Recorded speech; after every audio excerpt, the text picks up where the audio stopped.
A revolution in breast cancer surgery made it possible for women to undergo a gentler operation without compromising cure.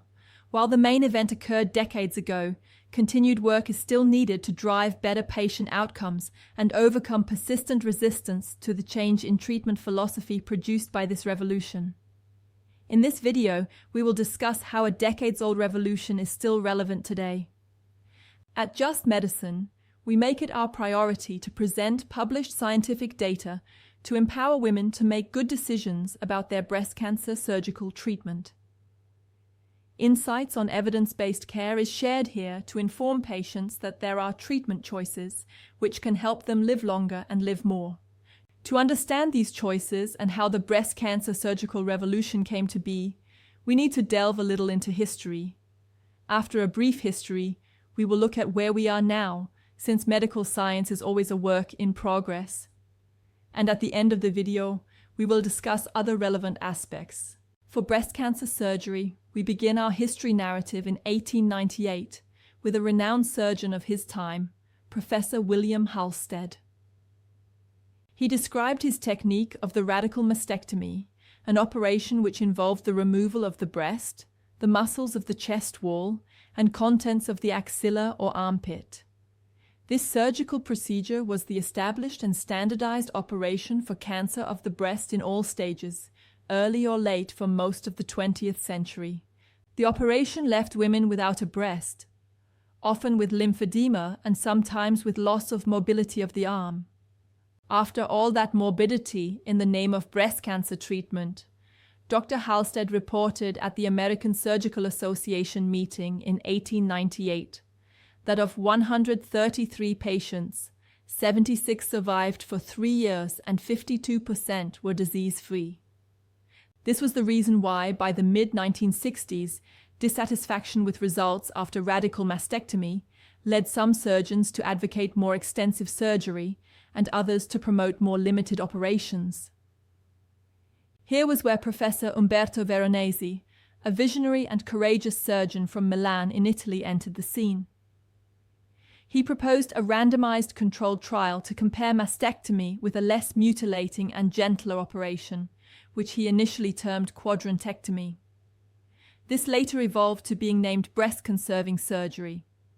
The path to this trial was not straightforward, and he had to apply to the World Health Organization for approval to conduct this study, as it was such a radical departure from what was the standard approach to treatment at that time. It was approved in 1969, and recruitment of patients began in 1973. As was reported by the team conducting this trial, they recruited 701 women who were equally assigned to undergo radical mastectomy or breast-conserving surgery. You may have noticed that Dr. Veronesi mentioned that he had reported the results in 1977 and 1981. He also reported his 8-year follow-up data in 1985. At that time, the procedure which we now term as breast-conserving surgery was referred to as quadrantectomy. It was reported then that relapse-free survival at 8 years was 79% in the mastectomy group and 80% in patients treated with quadrantectomy. This is a much improved survival rate from what Dr. Halsted reported, which you will recall was a 3-year disease-free survival of 52%. These are the survival curves calculated from the 8-year follow-up of what was later known to be the Milan 1 study. On the plot of a survival curve, the y-axis represents the proportion of patients still alive, while the x-axis indicates the time that has elapsed after treatment. It is expected that the curves will slope gently down towards the right. More than one survival curve is often plotted on the same chart to compare the outcomes of different treatment approaches. Here, the chart to the left shows the disease-free survival.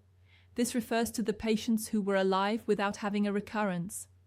The chart on the right indicates overall survival. This refers to the proportion of patients still alive at a point in time after treatment with or without recurrence. At about the same time, Professor Bernard Fisher from the United States started a study known as the National Surgical Adjuvant Breast and Bowel Project, NSA-BPB06 study comparing 3 operative strategies: total mastectomy, segmental mastectomy alone, and segmental mastectomy with irradiation. In 1985, he reported the 5-year results of this study, which showed that there was no difference in overall survival between women who underwent total mastectomy, segmental mastectomy alone, or segmental mastectomy followed by breast irradiation. The results of these 2 studies led to the National Institute of Health making this consensus statement in 1991 that breast conservation treatment is an appropriate method of primary therapy for the majority of women with stage 1 and 2 breast cancer, and is preferable because it provides survival rates equivalent to those of total mastectomy while preserving the breast. Unfortunately, the reports of the scientific studies performed by Professors Veronesi and Fisher, as well as the consensus statement, appeared to be ignored. This team of doctors reported underutilization of breast conservation treatment. In spite of the recommendation for a need for change by the authors of this article in December 1991, there continued to be a trend towards increasing mastectomy rates for more than a decade after. It was reported in 2009 that the percentage of women who underwent mastectomy increased and exceeded those who had breast conservation or lumpectomies.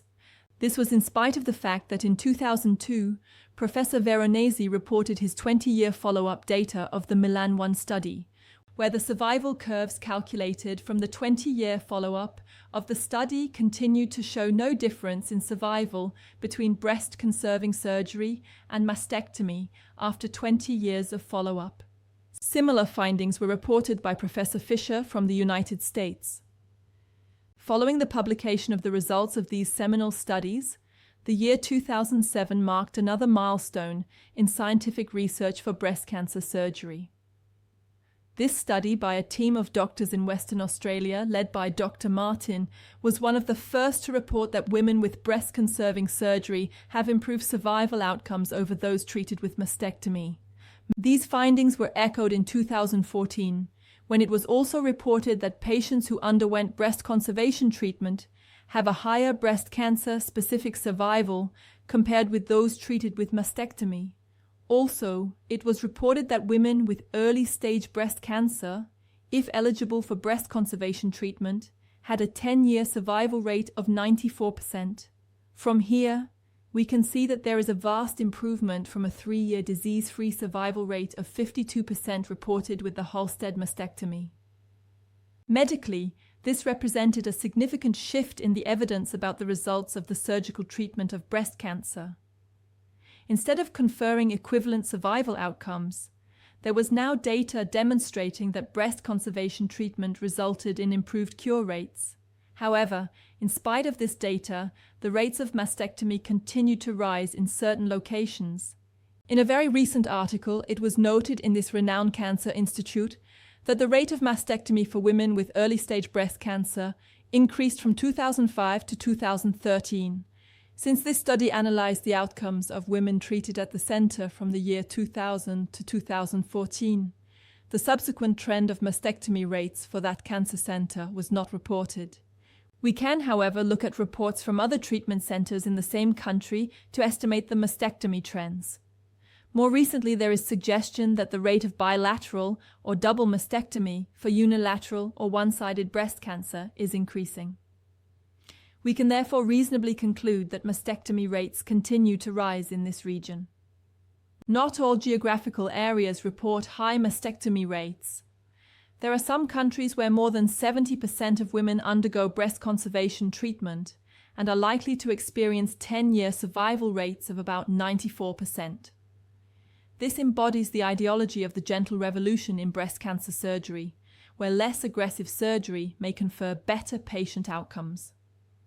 One way to mitigate this variation in treatment approaches across geographical regions is to apply certain research methodologies. One such strategy is a meta-analysis, which is a rigorous evaluation of multiple studies from various regions which fulfill certain stringent criteria. This recent systematic review and meta-analysis demonstrated that there were significant benefits of breast conserving surgery in overall survival at both 5 and 10 years when compared with mastectomy. This is data which women with breast cancer deciding on their surgical treatment may wish to consider. Medical research shows that breast conservation treatment is at least equivalent to, and in certain circumstances better than, mastectomy in terms of survival outcomes or cure rates. Please see your doctor about your specific circumstances with respect to whether you are eligible for breast conservation treatment. Alternatively, you may make a request for scientific data relating to your unique clinical situation. There is a link provided in the description below for this purpose. Survival outcomes are not the only dimension that has been studied with respect to breast conservation treatment and mastectomy. There is also data to demonstrate comparative outcomes for recurrence, surgical complications, body image issues, sexual well-being, and quality of life. We will be discussing these in other videos. Women all over the world now have the benefit of the tireless efforts of pioneering surgeons, which led to a paradigm shift of the surgical treatment of breast cancer. We have moved from the maximum tolerable operative treatment in the form of mastectomy to the minimum effective surgical therapy in breast conservation treatment when possible. It is our hope at Just Medicine that women will recognize the work done by researchers who showed us that cancer cure may not always come through the most aggressive modality of treatment, and that the gentler approach with breast conservation treatment may be the therapy that helps them live longer and live more. The pioneering surgeons started a revolution. It is up to us, patients and doctors, to decide whether, in appropriate circumstances, we will uphold their legacy where a gentler operation prevails. Thank you for watching the video to the end. If you have found the information useful, please like, share, comment, and subscribe. If you wish to explore the evidence comparing breast conservation treatment and mastectomy further, please visit the Just Medicine website by clicking the link in the description below. We hope to see you in our other videos where we discuss other aspects to consider for surgical decision-making in breast cancer. Until then, take care.